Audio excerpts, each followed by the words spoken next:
here we are in the top right-hand corner from the team TSL. It is the Red Zerg player, HyuN. Currently up 4-3 in this set. His opponent spawning down here in the bottom left-hand corner. From the team MVP, the Blue Protoss player, Finale. And as we mentioned, we already know the next contestant on Fight Club. Sometimes we don't, but we've made kind of a conscious decision that we're just going to start scheduling players out a little bit farther in advance, regardless of what race they are, so that way we don't have to worry about, oh God, you know, a Zerg player won this week, we can't bring on a Zerg player, or a Protoss player won this week, we can't bring on a Protoss player. So, so we do know that it's going to be Mr. 111 himself. Starkdale Parting will be the next contestant. We'll see if he's going to take on HyuN or Finale, though, after the next couple of games are done. Well, I guess just one if HyuN has his way. Yeah, Juan. The next Juan. Want to yes. encourage you guys, actually, because you were mentioning earlier how we got Parting, you know, because we heard a lot of feedback from you guys on who you wanted. And it helps us in, you know, if you really want to see a particular match, if you want to see a player go up against another one, let us know, because we have the facilities available to make it happen. Contingent, of course, that they're up against HyuN, because this is HyuN Club. You can't have HyuN and HyuN Club, I mean. And I just want to throw it out there that, and I'll tease a little bit, that we're planning, you know, I mean, we'd love to do something very cool for him.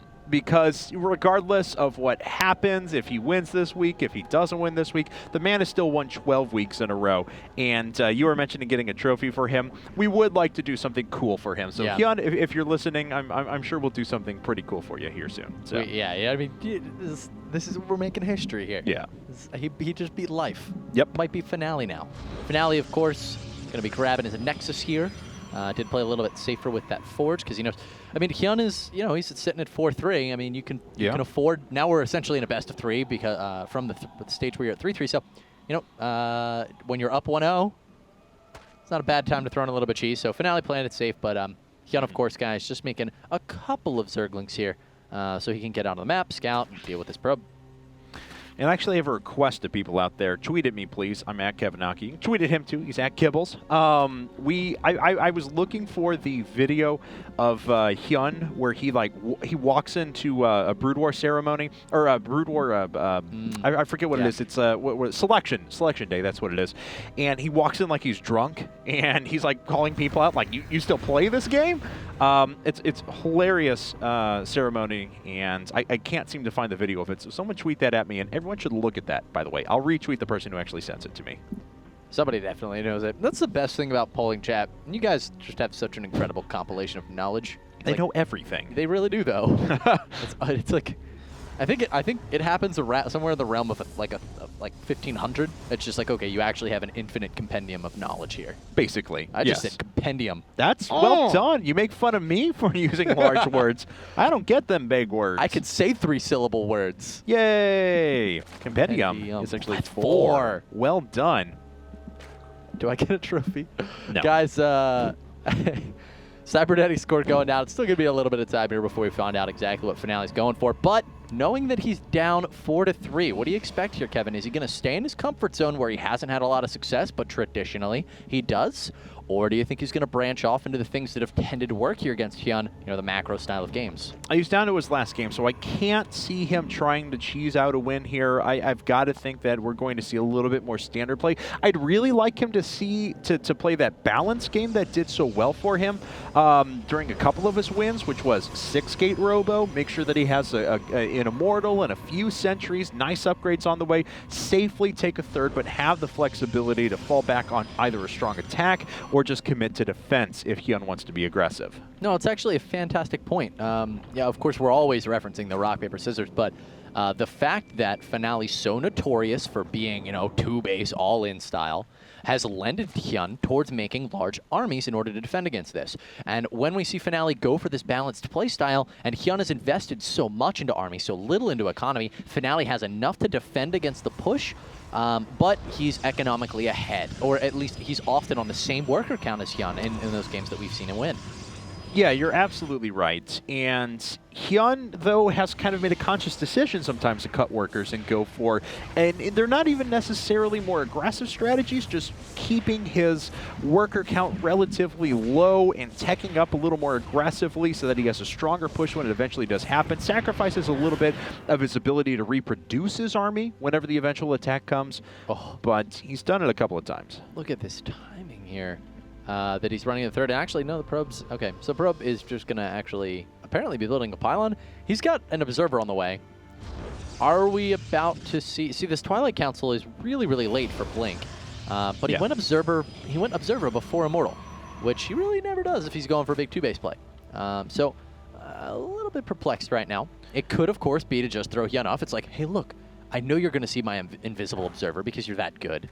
And so you're going to think I'm not pressuring you, and then, you know, big pressure could come, but well, there it is, Blink, starting up. But if he only puts up one more gateway after this, then it's exactly the same strategy that I was talking about before, that 6-gate robo expansion build that he's actually done a couple of different times.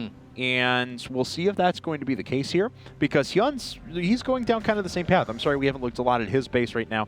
He's got his infestation pick coming up, yes, but he's making that strong run of speedlings here in the middle of this game so he can try and deflect anything coming out of his opponent. This is almost the game that we saw in Entomb Valley, as he's going for his 4th base at about the same time.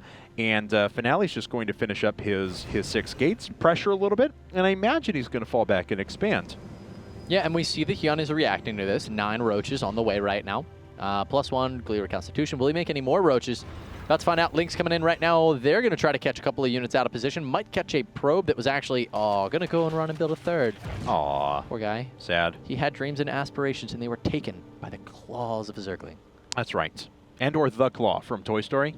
But I don't know. Yes. I love how they say that. It's like classic. Like if you ever if you walked up to somebody who's like relatively in our age group and you were just like, the Claw, they'd immediately be, Toy Story. Yep. Toy Story, that's from Toy Story. You'd be like, yeah. They say it just like that too. Toy Story, that's from Toy Story. I know that, that's Toy Story. I love Toy Story. That's actually a little bit of a tongue twister. You started saying it a lot of times there, and I think you were saying like Hoy. Peter Piper picked a peck of pickled peppers. A peck of pickled peppers, Peter Piper picked. Peter Piper picked a peck of pickled peppers. Where's the peck of pickled peppers Peter Piper picked? Getting you a trophy. All right. Yeah. Here's the 3rd coming up in just a second. That was insane, man. That was actually, like, I'm really impressed. Thank you. He actually tried to build third a couple of times. Then I messed up that word, of course. He tried to build it down here where he's building it now. Failed. Tried to actually put it up here. There was a Zergling that actually shut down that probe, and he had to retreat. So he had to throw it back over here. So effectively, HyuN, through nothing other than just good presence of the map, has denied that 3rd base by about a minute and a half in game. Yeah. And I know that sound like relatively small things, but just having good presence of the map, it shows you how big of an effect you can have on your opponent. Because Finale would be mining off of that 3rd base right now, and his production would be suitably much higher. No, absolutely. You're completely right. I mean, I want to compare that to, we're looking right now, HyuN at his 4th. How much gas is he actually mining on these? Is it at 100? Is it at 200? Let's click on those extractors. Yeah, give or take. He just started about 120 gas in now. So, I mean, he's in right now, he's 2 bases ahead of his opponent and has been for the last 90 seconds. And, I mean, it's actually like this is not even going to finish. He hasn't started the assimilators if he's looking to ramp up gas, which I'm going to say he's probably not because he's dropping 4 gateways. But, yeah, this is not a good position for Finale economically, where in the past, when he goes for this build, he tends to be on an equal economic footing. HyuN here did not overreact as we've seen in the past. Right. And which a lot. It puts him behind when he does. Not only that, but look at this. He's got +2 missile attacks.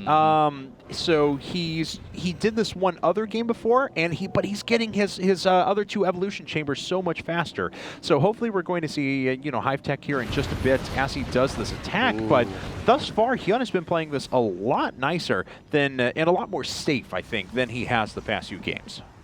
Absolutely. Gateway's providing a nice little wall off here, so HyuN can't really manipulate the mobility of his army too much. Is going to be swinging around in case, well, he can see that there's actually nothing there. So this looks like it's just going to be, he will probably swing around to the right, maybe try to push on these gateways. Oh, he's going to catch Free Stalker hiding behind the tree. You can't see me. He needed to play more childhood games when he was younger. That's true. Stalkers. Stalkers, though, by the very nature, very good at finding things, just not good at hiding. All right, let's see here. As Finale, he's got a... Oh, God, this is going to be tough. Oh, he still lets a lot of the Zerglings around the side, which means that HyuN's basically going to be able to close on this entire army of burrows underneath as well. That is disastrous for a Finale, whereas he had very good force field control in the past. He makes a critical mistake here, and all of the Immortals die. Most of the army goes down too. The charge lots are plugging up this gap, at least for the time being, but a lot of damage is going to be done off to the side here. HyuN immediately reproducing this army with 7 more Infestors, another 66 Zerglings, and I just don't know what Finale has in store for this. Well, that really is a beautiful display of the extreme power that is behind HyuN's comp. He goes so heavy on these Zerglings, Kevin, and he goes for the missile upgrades, but very few roaches, but with lots of Infestors. He can burrow the Infestors, go under the force fields, trap the army with infested Terrans, and do catastrophic damage, just as we saw there from Finale. Finale now sitting at 100 supply guys to a maxed out TSL HyuN. And HyuN now starting to charge his way across the map with more of those forces. We can see them all popping up at the same time. Greater Spires on the way. We'll start to see Corruptors added in at the end of this. So HyuN really just wants to put on the pressure. Now, he did pre-produce a couple of Infestors there. Hey, how's it going, Immortal? See you later. And another costly mistake there from Finale, and things are looking very bleak for him at the moment. Yeah, it just really, once again, falling apart. You know, once Finale, I feel like he loses. It's like a tipping point for him. And once it really falls in HyuN's favor, he's just not so great at catching up. We can see now the, look at this Infestor count. It's absolutely out of control right now. HyuN, with these +2 upgrades, he's going to be able to drop a ridiculous quantity of infested Terrans, enough to absolutely obliterate everything at this natural expansion. And he actually walled himself in there for just half a second with the infested Terranates, too, to make sure that he was able to put everything down without taking that much damage in return. Oh, so smart. Yeah, and look at this. The Archons are just dying one by one, 70-some-odd supply and falling, and there's GG. HyuN has just won his 13th week of Fight Club in a row. Lucky number 13 for him. He's now made $6,800 off of this tournament. That's absolutely ridiculous. Yeah. Not much else you could say about it. HyuN's too good, guys. He's ridiculous. So there we have it. We know our matchup for next week. It's Mr. Juan Startail Parting himself versus TSL HyuN, and I'm really looking forward to that match. That's going to be insane. I mean, okay. I think, actually, you look at this match, Finale, he was like really, really good with the 2 base plays, you know? And then you've got Parting, he's just like, actually, I invented this. That's how good Parting says he is, at least. He's claimed that he will never lose if he executes his special strategy. He will never lose to a Zerg player. I will be curious to see if he tries to collect the now $1,800 prize he would make next week in that best of 9 if he does that. So we'll see what's going to happen, guys. That's it for us tonight, though. Please follow the IGN Pro League on Twitter, Facebook, or YouTube as @IGNProLeague on any of those sources. You can also find our brand new YouTube channel at youtube.com/IPLesports. And I say that because we are actually going to have tomorrow 16 brand new videos put up on there from all of our top 16 contestants in our IPL StarCraft caster search. And we're going to encourage you guys to vote and like on the ones that you like the best to help us make up our mind as to which 8 will actually move through to the next round. Yeah, you guys have the power to influence our minds. Utilize it. I don't know. Use it responsibly, though. Yeah. Always, I'll tell your mom. Don't like troll with that like button. That'd be like actually everything that anyone's ever done on the internet ever. I was gonna say like the bad caster gets a bunch of likes and we're like, oh, trolls. But actually, the top 16 casters, they're all good. Yeah. They are all good. So. Yeah, definitely, without a doubt. They're good. Okay. All right. Kevin covered it for me. So, guys, that's going to do it for us here at the IPL studios. Thank you so much for tuning in. I'm Gibbles. I'm Gibbles. You got it. I'm Kevin Aki, and I guess we are going to see you later. Have a wonderful night. We'll see you tomorrow for IPTL Up and Down Action.